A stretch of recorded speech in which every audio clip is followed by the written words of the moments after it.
जरा सोचो, एक पेशेवर हत्यारा एक खास काम को अंजाम देने के लिए जानबूझकर दुनिया की सबसे खतरनाक जेल में घुस जाए, लेकिन वो वहां से निकल पाएगा या नहीं ये तो कहानी सुनकर ही पता चलेगा। कहानी की शुरुआत होती है आर्थर बिशप नाम के एक आदमी से जो समुद्र किनारे अपनी बोट में रहता था। एक दिन वो सुबह उठा और कॉफी पीने के बाद बोट से बाहर निकला। तभी उसने बोट में लगे एक बॉम्ब को चालू कर दिया ताकि कोई उसकी बोट चुरा न सके।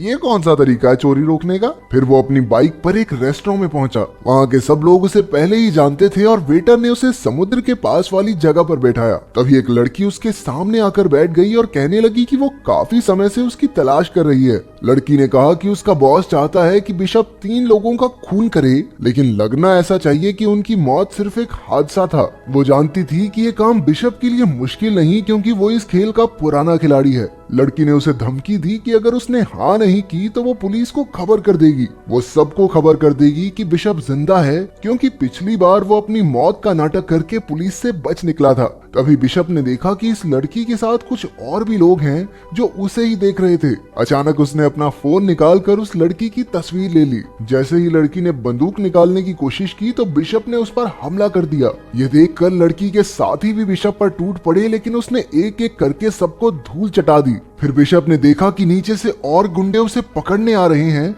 इसलिए वो दीवार से कूदकर एक केबल कार पर लटक गया। उस लड़की ने अपने साथियों के साथ बिशप का पीछा किया और केबल कार में घुस गई। वो बिशप को अंदर ढूंढ रही थी, लेकिन वो तो छत पर था। लड़की ने छत पर बंदूक चला दी, लेकिन बिशप ऐन वक्त पर कूद गया और एक पैराशूट पर जा गिरा। रात को जब वो अपनी बोट पर जाने लगा तो उसने देखा कि 2 लोग पहले से ही वहां मौजूद थे। उसने बिना समय गवाए अपना फोन निकाला और बोट में धमाका कर दिया। इसके बाद वो माल उतारने और चढ़ाने की जगह पर पहुंचा। उसने एक डब्बा खोला और अपने पासपोर्ट्स और बाकी कागज जला दिए। फिर बिशप थाईलैंड के एक टापू पर गया, जहां वो एक लड़की से मिला जिसे वो पहले से जानता था। ये लड़की वहां के एक होटल की मालकिन थी। वो उसे एक कमरे में ले गई और बिशप ने एक खुफिया जगह से एक बैग निकाला। उसमें कई सारे फोन्स, हथियार और पासपोर्ट्स थे। उसने तस्वीर वाली लड़की के बारे में कुछ जानकारी निकाली तो पता चला कि असल में ये लड़की क्रेन नाम के एक आदमी के लिए काम करती है। उधर जीना नाम की लड़की होटल की मालकिन से मिली और उससे कुछ दवाइयां मांगी।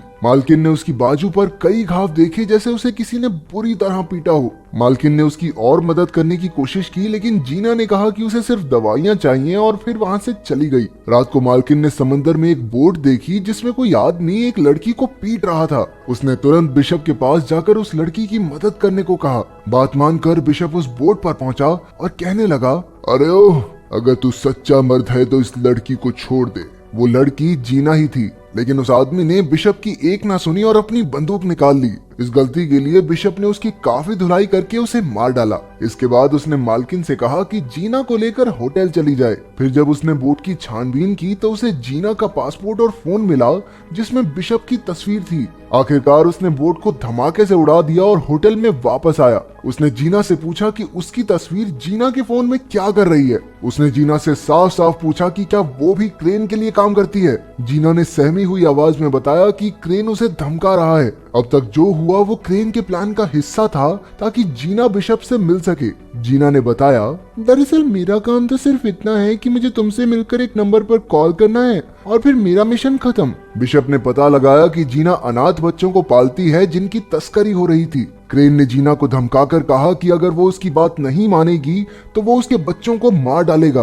बिशप ने देखा कि एक बोट टापू की ओर बढ़ रही है जिसमें बहुत से आदमी हैं जो टापू पर नजर रखे हुए थे। बिशप ने जीना से कहा, देखो तुम्हें मेरे साथ दोस्ती बढ़ाने का नाटक करना होगा ताकि क्रेन को शक न हो। उसने ऐसा ही किया और बिशप ने इस सब में उसे घसीटने के लिए उससे माफी भी मांगी, लेकिन उसके पास इसके सिवा कोई रास्ता नहीं था। बिशप ने बताया कि उसे जानकर खुशी हुई कि वो अनाथ बच्चों को पालती है, क्योंकि वो खुद भी एक अनाथ था। बचपन में उसे और क्रेन को एक गैंगस्टर ने खरीदा था। बिशप तो उसके चंगुल से भागने में कामयाब हो गया, लेकिन क्रेन भाग न सका। इसलिए उन्होंने क्रेन को गुनहगार समझकर उसे सजा दी और तब से क्रेन बिशप से नफरत करता है। खैर, बिशप ने जीना को इस मुसीबत से निकालने के लिए एक प्लान बनाया और निशानी के तौर पर अपनी घड़ी दी। अगले दिन क्रेन के आदमियों ने जीना को किडनैप कर लिया। फिर बिशप ने क्रेन को कॉल करके 2-2 हाथ करने की चुनौती दी। जब वो दोनों मिले तो बिशप ने कहा, क्रेन, जीना को छोड़ दे वरना तेरे लिए अच्छा नहीं होगा। वो बहुत अच्छी लड़की है, उसे जाने दे।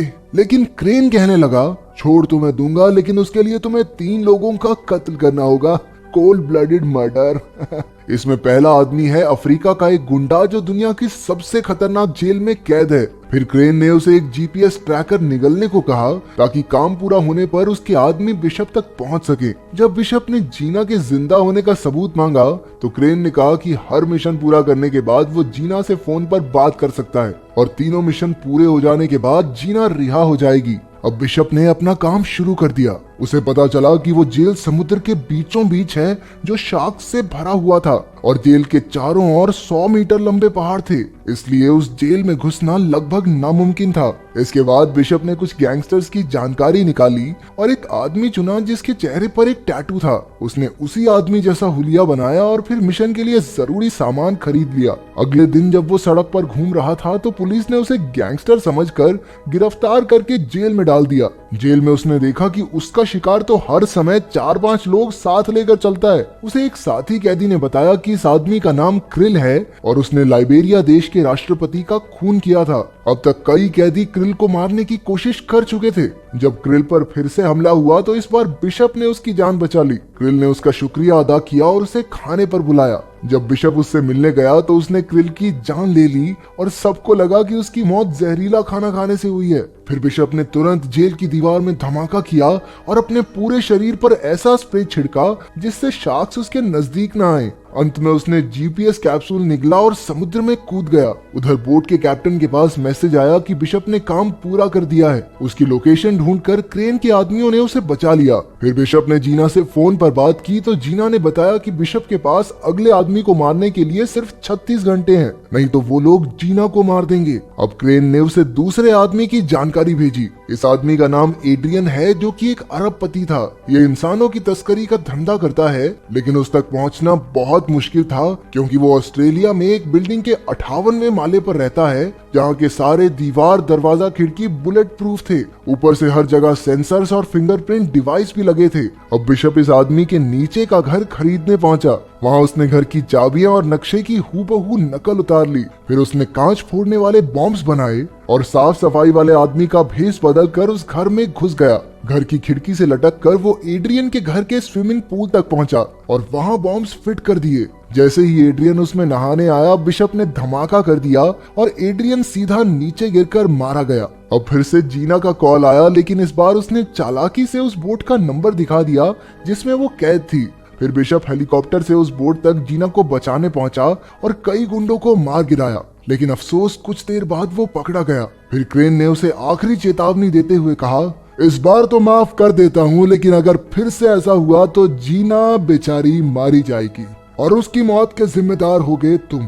अब बिशप का आखिरी मिशन था अमेरिका में रहने वाले मैक्स को मारना। वो एक ऐसी बिल्डिंग में छिपा हुआ था जो पहाड़ के ऊपर बनी है और वहाँ सबमरीन्स का कारखाना था। इन सबमरीन्स में बड़ी बड़ी मिसाइल्स छिपाई गई थी। वहाँ खुफिया तरीके से किसी का भी अंदर आना या अंदर से बाहर जाना नामुमकिन था। जो भी वहाँ घुसने की कोशिश करता वो मौत के मुंह में जा गिरता।